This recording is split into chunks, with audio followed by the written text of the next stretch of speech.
Je m'appelle Louise, je suis partie en Chine et je suis partie là-bas durant 10 mois. Mon arrivée, d'abord il y a toujours un week-end AFS en arrivant dans les pays, donc ça fait du bien de voir les autres étrangers qui sont là pour la même chose. Et puis après on a été répartis dans les familles et c'est vrai que pour moi l'arrivée dans la famille ça a été un peu compliqué parce que on ne connaît pas la culture, on ne connaît pas les personnes, c'est tout nouveau pour nous et donc voilà, on arrive comme un cheveu sur la soupe dans la maison, quoi.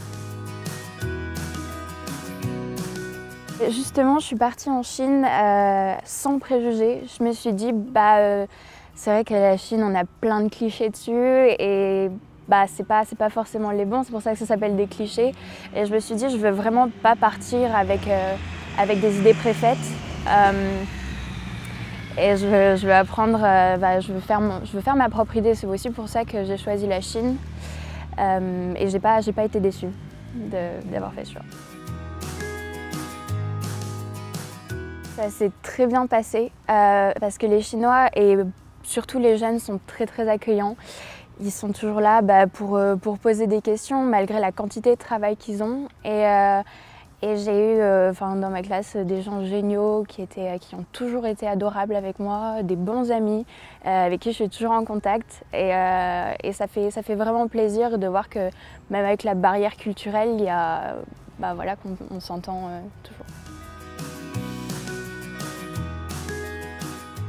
C'est vrai qu'en arrivant dans le pays, on se rend vite compte qu'il y a rien à voir. Enfin, on n'a pas été éduqués de la même façon, donc on ne va pas forcément voir le monde de la même façon. Et il y a bien sûr il y a des différences. La nourriture, ça fait partie des différences. Je veux dire, en Chine, forcément, il y a une différence de nourriture et peut-être des problèmes gastronomiques, mais ça va toujours et il faut apprendre à faire avec ces différences.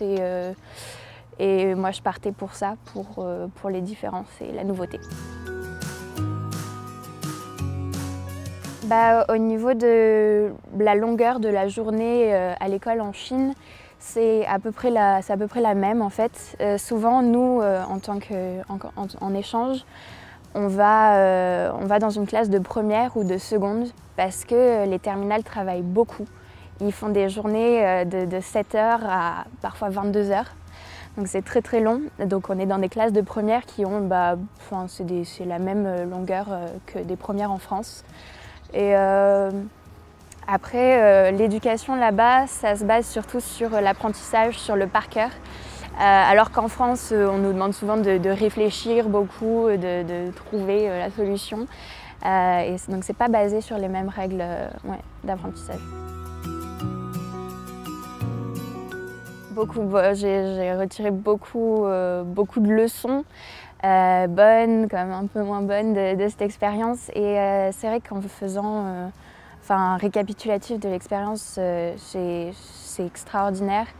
Tout ce qu'on apprend sans s'en rendre compte. Tous les jours, la culture n'a tellement rien à voir avec tout ce qu'on connaît que tous les jours, on va intégrer de nouvelles façons de faire, de façons de vivre aussi. Et on comprend comment les gens marchent, comment les gens fonctionnent ailleurs en fait. Et donc oui, j'ai beaucoup appris. J'ai appris aussi des valeurs morales, l'indulgence, la compréhension. Et ça aussi c'est important, il n'y a pas que le vécu, il y a ce qu'on a à l'intérieur aussi. Oui, je compte me servir de cette expérience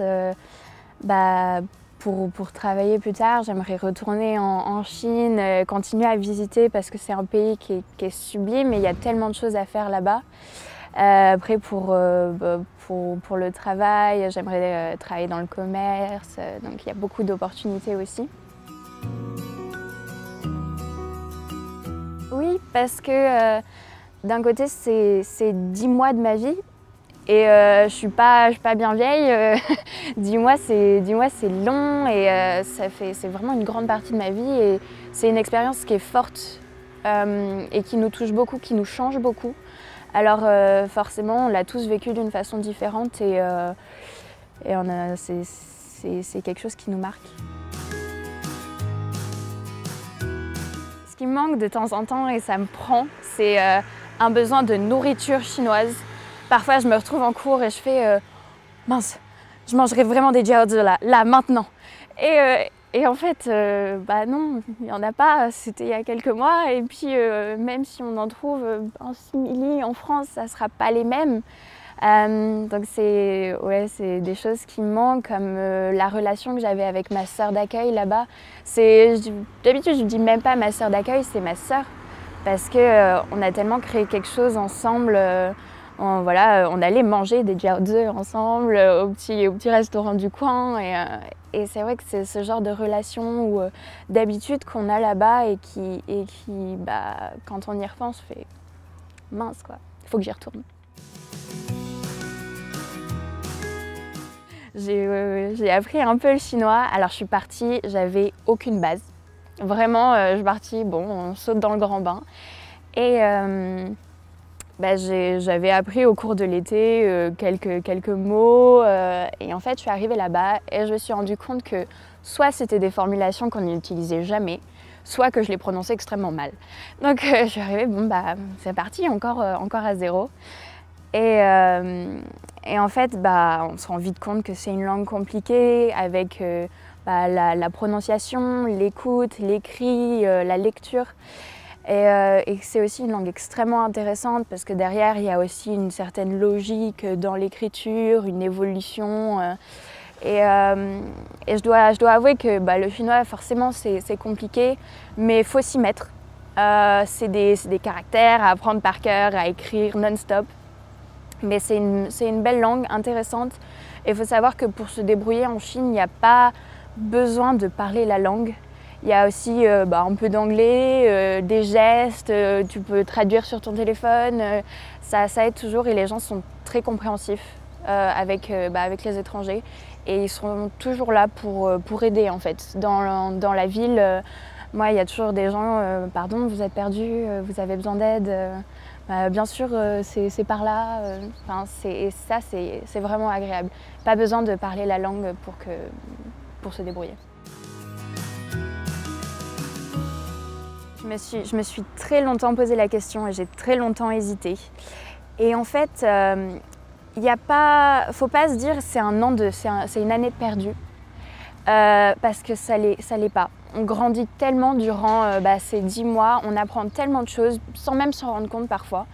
Et c'est que du bonus. On ne fait que gagner. En plus, c'est beau sur le CV. Et puis, moi, j'ai choisi la Chine parce que je voulais un pays, je voulais partir de zéro, je voulais un pays original. Je voulais pas faire comme tout le monde et je voulais apprendre des choses. Je voulais apprendre une culture que je ne connaissais absolument pas. Alors, si vous hésitez, n'hésitez plus et partez. Parce que ça ne fait que grandir. Et si vous voulez partir en Chine, eh bien, allez-y parce que c'est un pays qui est sublime et dont on a beaucoup de choses à apprendre. 好，大家好，我很高兴，我想你们去中国，你要去中国，中国是太漂亮。我非常喜欢中国，走吧。